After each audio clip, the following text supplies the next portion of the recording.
The Story of King Arthur and His Knights by Howard Pyle. Chapter 6. How King Arthur was wedded in royal state, and how the Round Table was established.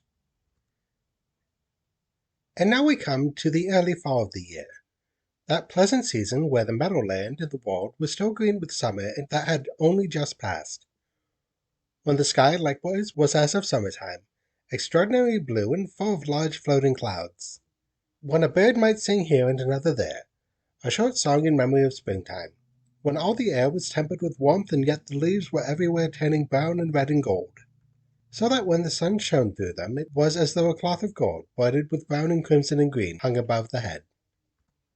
At this season of the year it was exceedingly pleasant to be afield among the nut trees with hawk and hound, or to travel about in the yellow world, whether it be a horse or a foot. Now this was the time of year which had been set the marriage of King Arthur and Lady Gwenivere at Camelot, and at that place was extraordinary pomp and glory of circumstance. All the world was astir in a great ferment of joy, for everybody was exceedingly glad that King Arthur was to have him a queen. In preparation for the great occasion, the town of Camelot was bedight very magnificently, for the stony street along which the Lady Guinevere must come to the royal castle of the king was strewn thick with fresh-cut rushes smoothly laid. Moreover, it was in many places spread with carpets of excellent pattern, such as might be fit to lay upon the floor of some goodly hall. Likewise, all the houses along the way were hung with fine hangings of woven texture, interwoven with threads of azure and crimson. And everywhere were flags and banners afloat in the warm, gentle breeze against the blue sky, wherefore that all the world appeared to be alive with bright colors, so that when one looked adown the street, it was as though one beheld a crooked path of exceeding beauty and gaiety stretched before him. Thus came the wedding day of the king, bright and clear and exceedingly radiant. King Arthur sat in his hall, surrounded by his court, awaiting news that the Lady Gwenivere was coming thitherward, and that it was about the middle of the morning where there came a messenger in haste riding upon a milk-white steed. And the raiment of that messenger and the trappings of his horse were all cloth of gold embroidered with scarlet and white, and the tabard of the messenger was set with many jewels of various sorts, so that he glistened from afar as he rode, with singular splendor of appearance. So the herald messenger came straight into the castle where the king abide waited, and he said, "Arise, my lord king, for the Lady Guinevere and her court draweth nigh unto this place."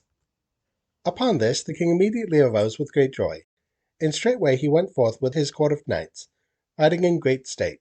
And he went down that marvellously adorned street, and all the people shouted aloud as he passed by, wherefore he smiled and bent his head from side to side. For that day he was passing happy and loved his people with wonderful friendliness. Thus he rode forward on to the town gate, and out therefrom, and so came thence in country beyond where the broad and well-beaten highway ran winding down beside the shining rivers betwixt the willows and the osiers. And behold, King Arthur and those with him perceived the court of the princess where it appeared at a distance, wherefore they made great rejoicing and hastened forward with all speed. And as they came nigh, the sun falling upon the apparels of silk and cloth of gold, and upon golden chains and the jewellery that hung therefrom, all that noble company that surrounded the Lady Guinevere, her litter flashed and sparkled with surpassing radiance. For 17 of the noblest knights of the king's court, clad in complete armour, and sent by him as an escort unto the lady, rode in great splendour, surrounding the litter wherein the princess lay. And the framework of that litter was of richly gilded wood, and its curtains and its cushions were of crimson silk embroidered with threads of gold. And behind the litter there rode in gay and joyous array, all shining with many colours, the court of the princess, her damsels in waiting, gentlemen, ladies, pages, and attendants. So these parties of the king and the Lady Guinevere drew nigh together until they met and mingled the one with the other. Then straightway King Arthur dismounted from his noble horse, and all clothed with royalty, he went afoot unto the Lady Guinevere's litter, while Sir Gawain and Sir Owain held the bridle of his horse. Thereupon one of her pages drew aside the silken curtains of the Lady Guinevere's litter, and King Leodegrance gave her his hand, and she straightway descended therefrom, all embalmed, as it were, in exceeding beauty. So King Leodegrance led her to King Arthur, and King Arthur came to her and placed one hand beneath her chin, and the other upon her head, and inclined his countenance and kissed her upon her smooth cheek, all warm and fragrant like velvet for softness, and without any blemish whatsoever. And when he had thus kissed her upon the cheek, all those who were there lifted their voices in great acclaim, giving loud voice of joy that those two noble souls had thus met together.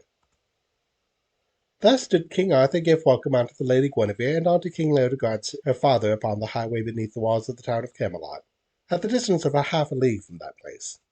And no one who was there ever forgot that meeting, for it was full of extraordinary grace and noble courtliness.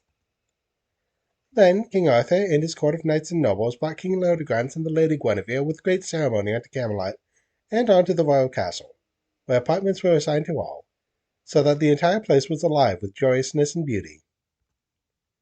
And when high noon had come, the entire court went with great state and ceremony unto the cathedral, and there, surrounded with wonderful magnificence, those two noble souls were married by the archbishop. And all the bells rang right joyfully, and all the people who stood without the cathedral shouted with loud acclaim. And lo, the king and queen came forth all shining, like unto the sun for splendor, and like unto the moon for beauty. In the castle a great noontide feast was spread, and there sat thereat 486 lordly and noble folk, kings, knights, and nobles, with queens and ladies in magnificent array. And near to the king and the queen there sat Sir Leodegrance and Merlin, and Sir Arthur, and Sir Ector the Trustworthy, and Sir Gawain, and Sir Owain, and Sir Kay, and Sir Ben, and King Pellinore, and many other famous and exalted folk, so that no man had ever beheld such a magnificent courtliness as he beheld at that famous wedding feast of King Arthur and Queen Guinevere. And that day was likewise very famous in the history of chivalry, for in the afternoon the famous Round Table was established, and that Round Table was at once the very flower and the chiefest glory of King Arthur's reign. For about mid of the afternoon, the king and queen, preceded by Merlin and followed by all that splendid court of kings, lords, nobles, and knights in full array, made progression unto that place where Merlin, partly by magic and partly by skill, had caused to be builded a very wonderful pavilion above the Round Table where it stood. And when the king and the queen and the court had entered in thereat, they were amazed at the beauty of that pavilion, for they perceived, an it were, a great space that appeared to be a marvellous land of fay. For the walls were richly gilded and were painted with very wonderful figures of saints and of angels, clad in ultramarine and crimson. And all those saints and angels were depicted playing upon various musical instruments that appeared to be made of gold. And overhead the roof of the pavilion was made to represent the sky, bearing all of cerulean blue sprinkled over with stars. And in the midst of that painted sky was an image, and it were, of the sun in his glory. And underfoot was a pavement of all marble stone, set in squares of black and white, and blue and red, and sundry other colours. In the midst of the pavilion was a round table, with seats thereat exactly sufficient for 50 persons. And at each of the 50 places was a chalice of gold filled with fragrant wine, and at each place was a pennon of gold bearing a manchet of fair white bread. And when the king and the court entered into the pavilion, lo, music began of a sudden for to play with a wonderful sweetness. Then Merlin came and took King Arthur by the hand, and led him away from Queen Guinevere. And he said unto the king, Lo, this is the Round Table. Then King Arthur said, Merlin, that which I see is wonderful beyond telling. After that Merlin discovered unto the king the various marvels of the Round Table. For first he pointed to a high seat, very wonderfully wrought in precious woods and gilded so that it was exceedingly beautiful. And he said, Behold, king, yonder seat is hight the Seat Royal, and that seat is thine for to sit in. And as Merlin spake, lo, there suddenly appeared a sundry letters of gold upon the back of the seat. And the letters of gold read the name Arthur, King. And Merlin said, Lord, yonder seat may well be called the centre seat of the Round Table. For, in sooth, thou art indeed the very centre of all that is most worthy of true knightliness. Wherefore, that seat shall be called the centre seat of all the other seats. Then Merlin pointed to the seat that stood opposite to the Seat Royal, and that seat was also of a very wonderful appearance, as foretold in this history. And Merlin said unto the king, My lord king, that seat is called the Seat Perilous. For no man but one in all this world shall sit therein, and that man is not yet born upon the earth. And if any other man shall dare to sit therein, that man shall either suffer death or a sudden terrible misfortune for his temerity. Wherefore that seat is called the Seat Perilous. Merlin, quoth the king, all that thou tellest me passes for the bound of understanding for marvellousness. Now I do beseech thee in all haste to find forthwith a sufficient number of knights to fill this round table, so that my glory shall be entirely complete." Then Merlin smiled upon the king, though not with cheerfulness, and he said, "O Lord, why art thou in such haste? Know that when this round table shall be entirely filled in all its seats, then shall thy glory be entirely achieved, and then forthwith shall thy day begin for to decline. For when any man hath reached the crowning of his glory, then his work is done, and God breaketh him as a man might break a chalice, from which such perfect ichor has been drunk, that no baser wine may be allowed to defile it. So when thy work is done and ended, shall God shatter the chalice of thy life." And then the king looked very steadfastly into Merlin's face, and said, "Old man, that which thou sayest is ever of great wonder, for thou speakest words of wisdom. Nevertheless, seeing that I am in God his hands, I do wish for my glory and for his good will to be accomplished, even though he shall then entirely break me when I have served his purposes." "Lord," said Merlin, "thou speakest like a worthy king, with a very large and noble heart. Nevertheless, I may not fill the round table for thee at this time. For though thou hast gathered about thee the very noblest court of chivalry in all of Christendom, yet there are but 32 knights here present who may be considered worthy to sit at the round table." "Then, Merlin," quoth King Arthur, "I do desire of thee that thou shouldst straightway choose me those 32. "So I will do, Lord King," said Merlin. Then Merlin cast his eyes around, and lo, he saw where King Pellinore stood at a little distance. Unto him went Merlin, and took him by the hand. "Behold, my lord king," quoth he, "he is the knight in all the world next to thyself who at this time is most worthy for to sit at this round table. For he is both exceeding gentle of demeanour unto the poor and needy, and at the same time so terribly strong and skilful that I know not whether thou or he is more to be feared in encounter of knight against knight." Then Merlin led King Pellinore forward, and behold, upon the high seat that stood upon the left hand of the royal seat there appeared a sudden of a name, Pellinore. And the name was emblazoned in letters of gold that shone with extraordinary lustre. And when King Pellinore took his seat, great and loud acclaim long continued was given to him by all those who stood round about. Then after that Merlin had thus chosen King Arthur and King Pellinore, he chose out of the court of King Arthur and the following knights, 32 in all. And these were the knights of great renown in chivalry who did first establish the Round Table. Wherefore they were surnamed the ancient and honourable companions of the Round Table. To begin with, there was Sir Gawain and Sir Owain, who were nephews unto the king, and they sat nigh unto him upon the right hand. There was Sir Ulfius, who held his seat but 4 years and 8 months unto the time of his death. After which Sir Gareth, who was esquire unto his brother Sir Gawain, held that seat. And there was Sir Kay the Seneschal, who was foster brother unto the king, and there was Sir Baldwin of Britain, who held his seat but 3 years and 2 months until his death, after which Sir Agravain held that seat. And there was Sir Pelleas, and Sir Geraint, and Sir Constantine, and Sir Cadres the Seneschal of Cornwall, which same was king after King Arthur. And there was Sir Caradoc, and Sir Sagramore, surnamed the Desirous, and Sir Dinadan, and Sir Donius, surnamed the Savage, and Sir Bowain, surnamed the Black, and Sir Maliot of Logres, and Sir Algavel, and Sir Denier, and Sir Lamorak, which 3 young knights were the sons of King Pellinore. And there was Sir Griflet, and Sir Lundius, and Sir Brandiles, and Sir Percivant of Ironside, and Sir Dinas of Cornwall, and Sir Brian of Listonor, and Sir Palomides, and Sir Degraine, and Sir Apenagres, the son of the King of Northumberland, and brother unto the Enchantress Vivian, and Sir Lamio of Cardiff, and Sir Lucian the Butler, and Sir Bedivere his brother, which same bare King Arthur unto the ship of fairies when he lay so sorely wounded, nigh unto death after the last battle which he fought. These 32 knights were the ancient companions of the Round Table, and unto them were added others until there were 49 in all. And then was added Sir Galahad, and with him the Round Table was made entirely complete.